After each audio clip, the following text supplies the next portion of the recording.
FBR نے tax گوشوارے جمع کرانے کی تاریخ میں توسیع نہ کرنے کا فیصلہ کر لیا ہے اور گوشوارے جمع کرانے کی آخری تاریخ 30 ستمبر ہے. اس حوالے سے بھی ہم بات کریں گے. اس کے علاوہ ہم نے بات کرنی ہے POS انٹیگریشن کی, پوائنٹ آف سیل انٹیگریشن. یہ کیا ہے اور کس طریقے سے ٹیکس کے نظام میں یہ بہتری لے کر آئے گا, ان تمام معاملات پر ہم بات کریں گے. ہمارے ساتھ موجود ہیں جناب عبدالشکور شیخ صاحب جو کہ کمشنر ہیں ان لینڈ ریونیو FBR. السلام علیکم سر.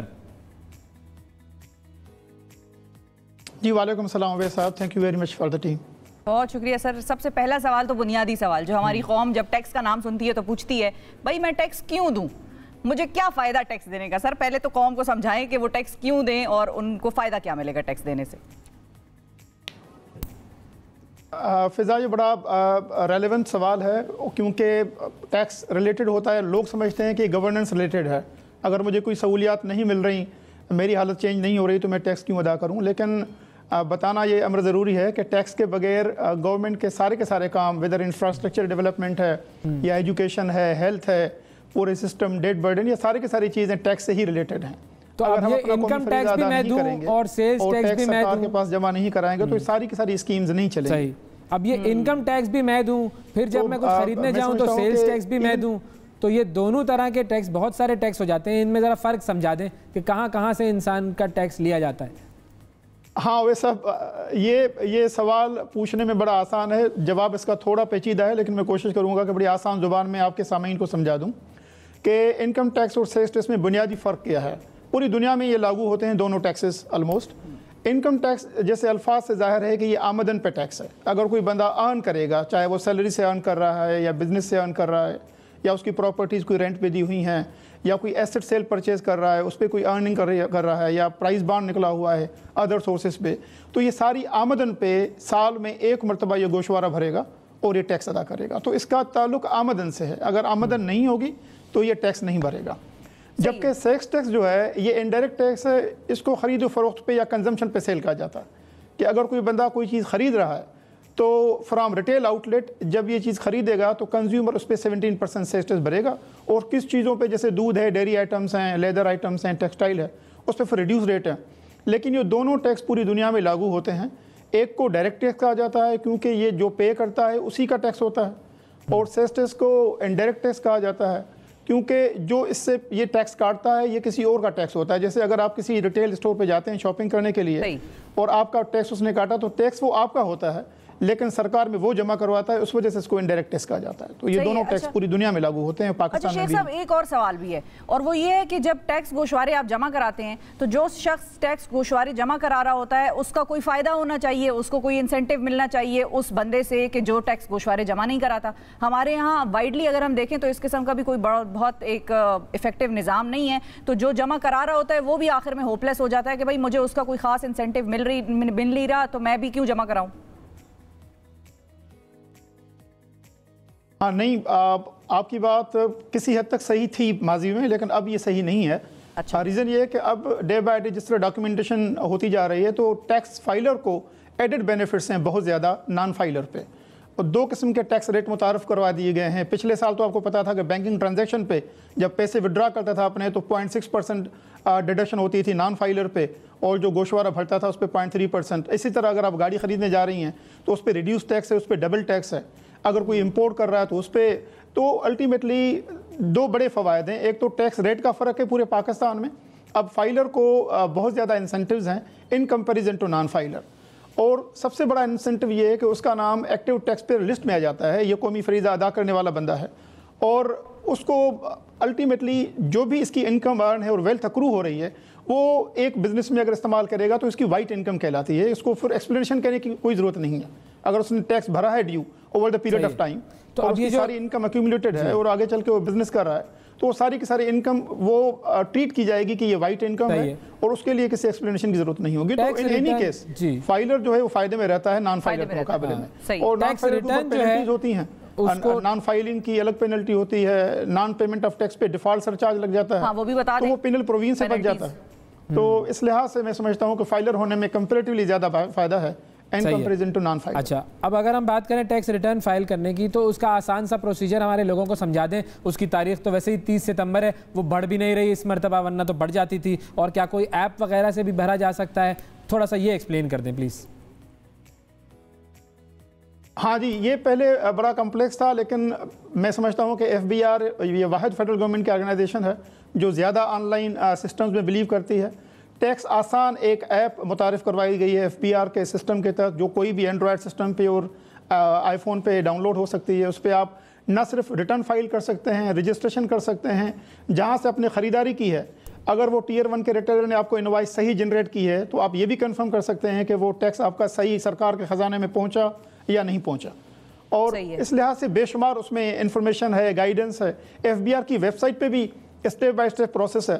तो अब टैक्स फाइलिंग करना, इवन मैं समझता हूँ कि मैं अपना भी ऐप टैक्स आसान ऐप पे फाइल करता हूँ, तो उसमें जो पहले कैलकुलेशन इन्वॉल्व थी, जो मैनुअल सिस्टम के तहत होती थी, जिसके लिए टैक्स का वकील होना ज़रूरी था, मैं समझता हूँ कि अब अगर आप अपनी इनकम उसमें बताते हैं और सैलरी का सोर्स बताते हैं इनकम का, तो आपकी ऐप सारी की सारी चीज़ें बिहाइंड द सीन वो लेकर और कानून तौर पर जो टैक्स वाजिब अदा होता है वो आपके टैक्स ब्रैकेट में आ जाता है।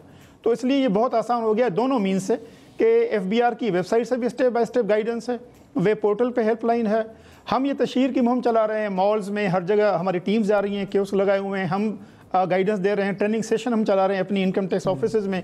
और सबसे बड़ी बात कि टैक्स आसान ऐप तो आपके mobile at the finger tips you can file your return. ठीक है, तो ये डेट नहीं बढ़ रही सर, इस दफा लोग बड़ी टेंशन में हैं। बहुत सारे लोग कह रहे हैं 30 सितंबर जो है वो डेट खत्म हो जाएगी, फिर उसके बाद जुर्माना हो जाएगा शायद। तो लोगों को डेडलाइन फॉलो करने की आदत डालनी चाहिए ना पाकिस्तान में। थी ना, इस मरतबा डेडलाइन जरा सख्ती से फॉलो हो रही है। और क्या हाँ, ये मैं समझता हूँ कि ये मैडम ने सही बात की है कि लोगों को आदत पड़ गई है कि अभी ये ज़्यादा एक्सटेंड होगा।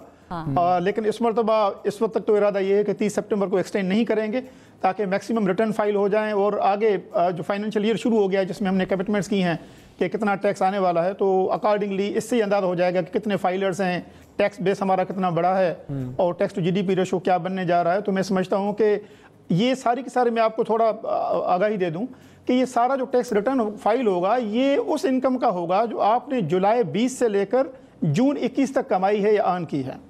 तो जून के बाद ये जुलाई, अगस्त, सितंबर 3 महीने उस वजह से दिए जाते हैं ताकि आप अपनी अकाउंटिंग सीधी कर लें, समझ लें चीज़ों को, क्या खर्चा हुआ है, कितनी नेट इनकम है।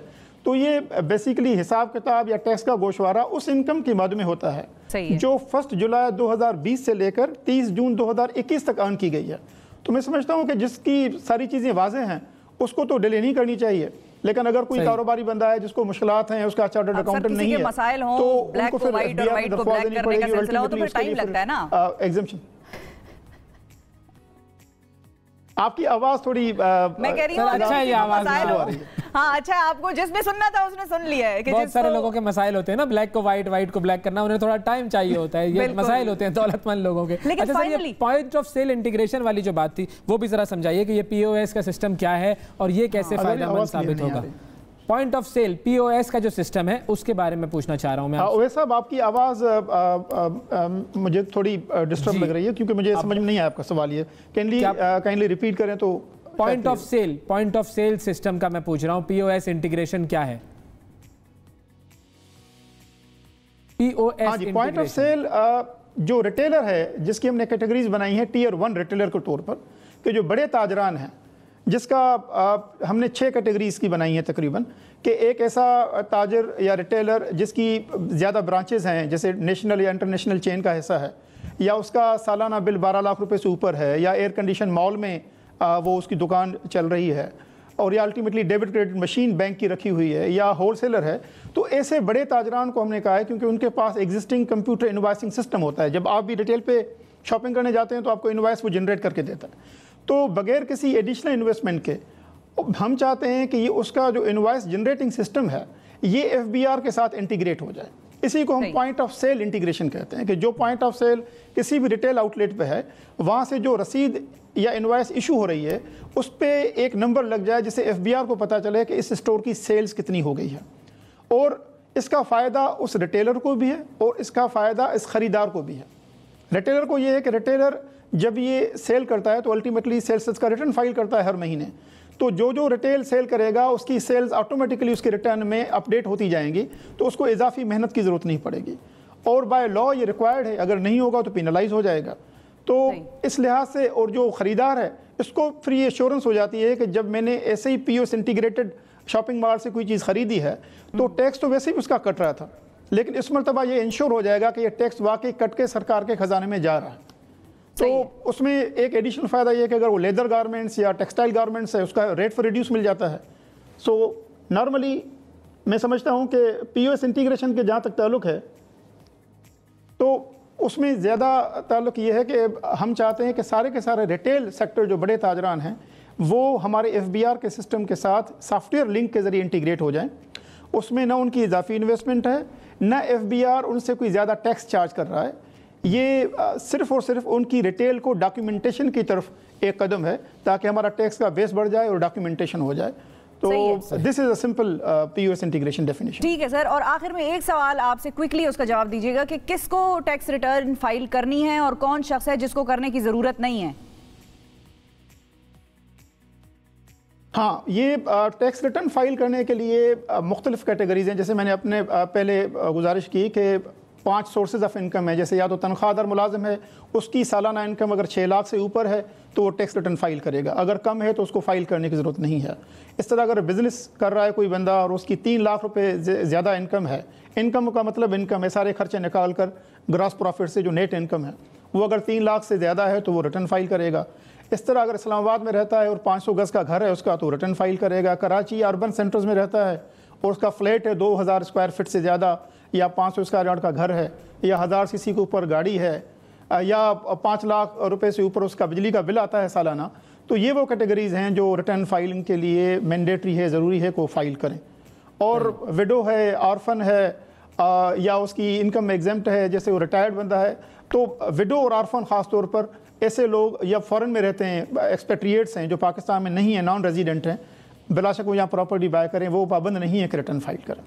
ठीक है जी, बहुत शुक्रिया अदा करेंगे। शकूर शेख साहब हमारे साथ मौजूद थे और टैक्स के मामला से आगाही फराहम कर रहे थे।